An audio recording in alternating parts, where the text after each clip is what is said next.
My name's Andrew Bridgen. I've been your MP since 2010, and I'm going to give you a little bit of my background. I was brought up locally at Netherseal, just over right on the border between Derbyshire and Leicestershire, and I attended Nottingham University. I actually went to school at the Pingle at Swadlincote, where I won my first election when I was elected head boy of school in 1980. It was a very comprehensive education at the Pingle. It's a tough school. As I said to the education minister, he said, "Which school did you go to?" I said, "I went to the Pingle." I said, "It was a tough school." He looked on his computer and he said, "And it's still a tough school, Andrew." So it was quite a comprehensive education. I'm the only member of my family ever been to university. I went to university at Nottingham.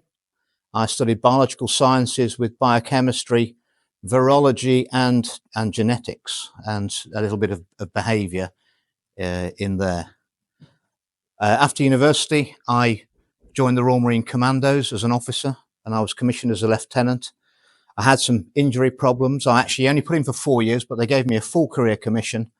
But injury problems, and my father was disabled at the age of 48, and I left the Marines, returned home, and set up a company called AB Produce, which I built from £1,000 startup to a £30 million turnover business based at Measham in northwest Leicestershire. And how did I get into politics? Well, I thought at the time that I had done very well in business. I was in my early 40s and I wanted another challenge. And I got fed up of all my friends moaning all the time. A lot of them were small and medium-sized business people, and they were moaning all the time about how bad everything was.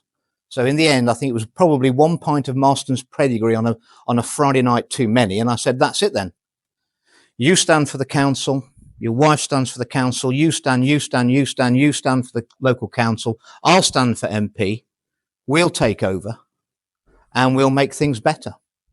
And to a man and a woman, every one of them said yes. I said, I'll put the money up for the election campaigns and the leaflets. The Conservative Association locally was moribund. It had 55 members, and it hadn't put a leaflet out since 1997. Not a proper leaflet. They'd never put a full slate of candidates up for the local elections. We put a full slate of candidates up in 2007, and we had the biggest swing against the Labour Party in the country. It was amazing. If you put candidates up, somebody actually might vote for you.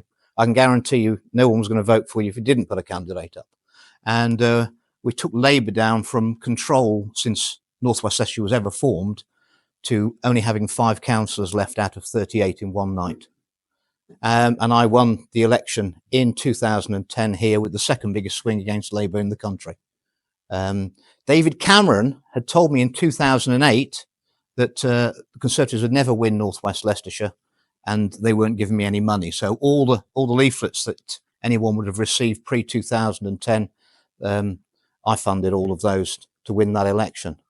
And within weeks of being elected, I was approached by 2 constituents, Mr. and Mrs. Rudkin from Ibstock, who told me an unbelievable story. A story of how they were falsely accused of fraud and stealing money from the post office at Ibstock. How Michael Rudkin had been selected to represent all the sub-postmasters in the UK. And he passed the sub-post office at Ibstock over to his wife, Susan.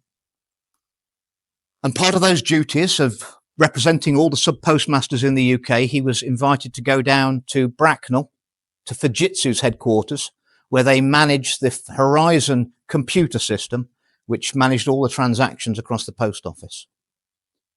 He went down there and he says he thinks they mistook him for someone else. And they showed him over the whole building and all their operation, but then they took him downstairs into what they called the boiler room and showed him lots of IT engineers working on the Horizon system and altering the accounts live in sub-postmasters, post offices without them knowing. And when he asked them what they were doing, he said, "Well, we get lots of bugs in the system and we're just correcting all the mistakes that are made so that it just runs smoothly." He couldn't believe what he'd seen, because when sub-postmasters had been convicted, the post office had always maintained in court that no one could remotely alter those sub-postmasters' accounts. Then the Fujitsu realized who he was, and he claims they threw him out of the building.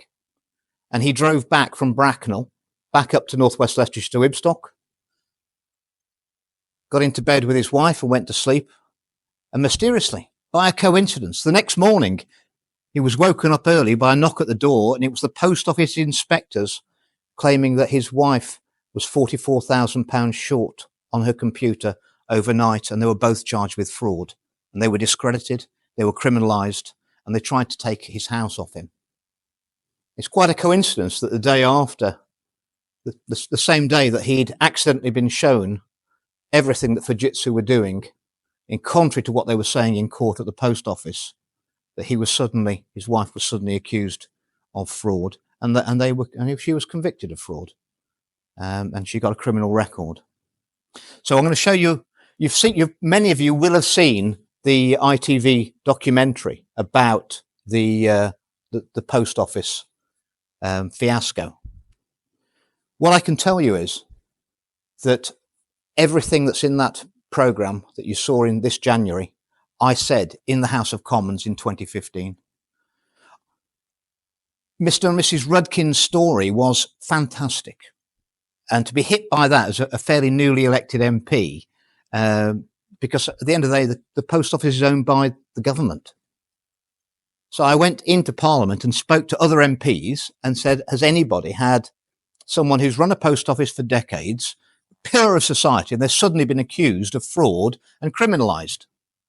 And mysteriously, some new colleagues said yes. And we formed a little group. There were 5 of us. There were, at the time, 3 Conservative MPs and 2 Labour MPs. And we formed the Post Office Review Group. We met with the sub-postmasters representatives, Alan Bates, and we also met with Paula Venables, who was running the post office post-2010. And the difference was amazing. So the sub-postmasters were very open. They wanted people to talk to them. They were very concerned about why these people were suddenly being convicted. And Venables was very defensive. When she came to Parliament to speak to us, she always had 2 lawyers either side of her, and she was particularly aggressive. I managed to ambush the post office. They said that the Horizon system was absolutely bomb-proof. It was perfect. And so I said, well, you won't mind us putting forensic accountants in to check the system. And they couldn't say no, because they'd said that the system was perfect. So we'd have any examination of it would be fantastic. And I managed to get someone of very high integrity I knew, a man called Ron Warmington, who worked for a small firm called Second Sight, not one of the big 4 accountancy firms. It was going to be the last job he'd ever do. It was his own firm, and he would be retiring after that. And I knew that Ron would do a proper job. What I warned the government was, I said, the Cabinet Office has got to pay for this investigation. And I lost that battle with Oliver Letwin and the other MPs. They said the Post Office were going to pay for and what I said was, if the Post Office pay for the investigation, if the investigator finds anything, because the Post Office are paying, what's going to happen is they're going to shut it all down. And that is exactly what happened within months. Ron was finding things, and his reports to the MPs, the 5 of us, myself included, the Post Office were redacting his reports. They were censoring what the information was coming out.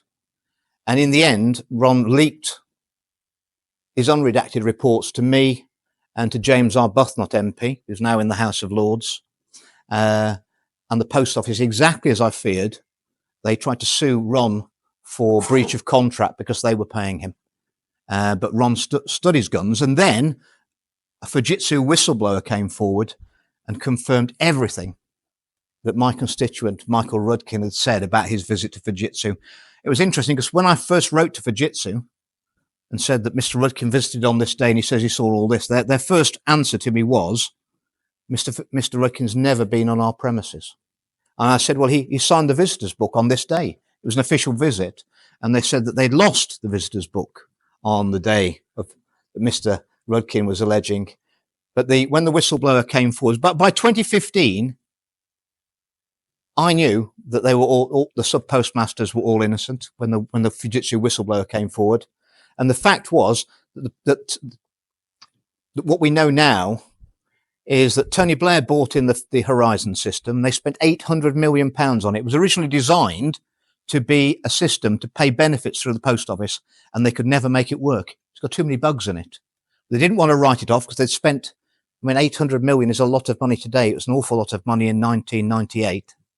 And they didn't want to write it off. So they turned it into a retail package, told the post office it was spot on, and Fujitsu managed it, and they put it into all the sub postmasters. They had no choice. So it's handling all those transactions. And the post office does a lot of transactions every day. And the post office put a penalty clause on Fujitsu that any incomplete transactions, there was going to be a £20 charge back to the post office. And they were getting thousands of incomplete transactions a day. So Fujitsu didn't want to pay £20,000 a day in compensation to the post office. So they employed all these IT engineers to correct the mistakes. But humans being humans, if you're correcting thousands of mistakes every day, when someone presses the wrong button, suddenly a sub postmaster will have a big mistake in his accounts, which he can't explain because it's nothing to do with him. It's a glitch in the system. Then someone's hit the wrong key. And Fujitsu were never going to admit that what they were doing. And the post office weren't going to admit what they were doing because the government were looking to privatize the Royal Mail. At the time when all this happened, Royal Mail and post office were actually together. And I'm going to play you a short video which will explain to you what really happened at the post office, and it's not what ITV are telling you. So, David, can we play the movie, please? Thank you.